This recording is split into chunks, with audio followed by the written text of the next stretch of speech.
বন্ধুরা, আপনাদের কি কিচেন রুমে তেল পড়ে গেছে?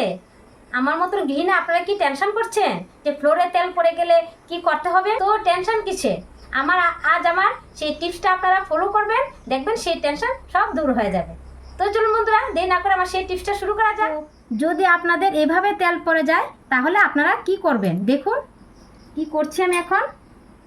তো টেনশন নেই। তো আমরা গৃহিণীরা কী করি, এই যে কিচেন রুমে যে জায়গায় এই তেলটা পড়ে সেই জায়গায় আমরা কি করি, একটা কাপড় আনি, তারপর ডিটারজেন্ট পাউডার দিয়ে এই জায়গাটা মুছি। তারপরও কিন্তু জায়গাটা একটা তেলাক্ত ভাব হয়ে থাকে। তো আমরা যদি ভিজা শরীরে বা ভিজা পায়ে এসে জায়গাটা পাড়া দিই তাহলে কিন্তু স্লিপ কাটার সম্ভাবনা থাকে। তো দেখুন, আমার কিন্তু এখানে ডিটারজেন্ট পাউডারও লাগবে না, আর এখানে কোনো কাপড়ও লাগবে না। শুধুমাত্র একটা উপকরণ দিয়ে কিন্তু কাজটা খুব ইজিলি করা যাবে। তো দেখুন, তো আমার সেই উপকরণটা হলো আটা বা ময়দা। তো আমাদের প্রত্যেকের কিচেনের রুমে কিন্তু আটা বা ময়দা অ্যাভেলেবেল কিন্তু থাকে। তো সেখানে কিন্তু অল্প আটা, আমি কিন্তু এখানে আটা নিয়েছি, আপনার আটা বা ময়দা যে কোনো জিনিসটা একটা ইউজ করলে হবে। তো আমি সেখানে কিন্তু অল্প আটা দিয়েছি। তো আপনারা কিন্তু বলতে পারেন যে এখানে কিন্তু আটা কিছু পরিমাণে নষ্ট হচ্ছে। তো বেশি না, আমি অল্প 1 চামচের মতো আটা নিয়েছি। তো আমি কিন্তু সেখানে অল্প পরিমাণে আটা নিয়েছি।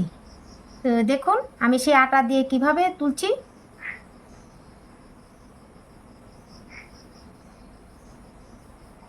দেখুন কি সুন্দরভাবে কিন্তু উঠে যাচ্ছে।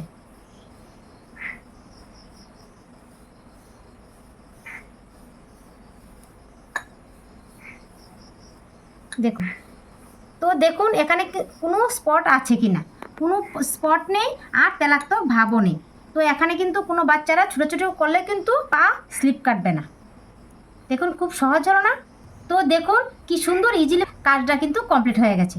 তো এখানে কিন্তু আমার কোনো কাপড়ও লাগেনি, আর কোনো ডিটারজেন্ট পাউডারও লাগেনি। তো এখানে কিন্তু অল্প পরিমাণ আমার আটা নষ্ট হয়েছে। তো এখানে কিন্তু কোনো বাচ্চা বা কোনো মানুষ এসে যদি ছুটোছুটি করে তাহলে কিন্তু পা কিন্তু কোনো স্লিপ কাটবে না। তো বন্ধুরা, আপনারাই বলুন কাজটা ইজি হয়েছে কিনা।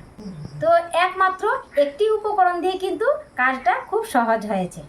তো আমাদের কিন্তু প্রত্যেকের গৃহিণীদের কাছে কিন্তু এই জিনিসটা থাকে, আটা বা ময়দা। তো আপনারাই বলুন আপনাদের টেনশন ফ্রি হয়েছে কিনা। আর এই টিপসটি কিন্তু আপনারা অবশ্যই বাড়িতে একবার ট্রাই করে দেখবেন। আশা করি আপনাদের এই টিপসটা কিন্তু খুব উপকারে আসবে। তো আমার এই টিপসটা আপনাদের কাছে ইউনিক হয়েছে কিনা তা কিন্তু অবশ্যই কমেন্টের মাধ্যমে জানাবেন। জানালে কিন্তু আমি ভিডিও বানাতে খুব উৎসাহিত হব। তো আপনারা সবাই ভালো থাকবেন, সুস্থ থাকবেন। আজকের মতন আমি এখানেই ভিডিওটা শেষ করছি। ততক্ষণের জন্য বাই।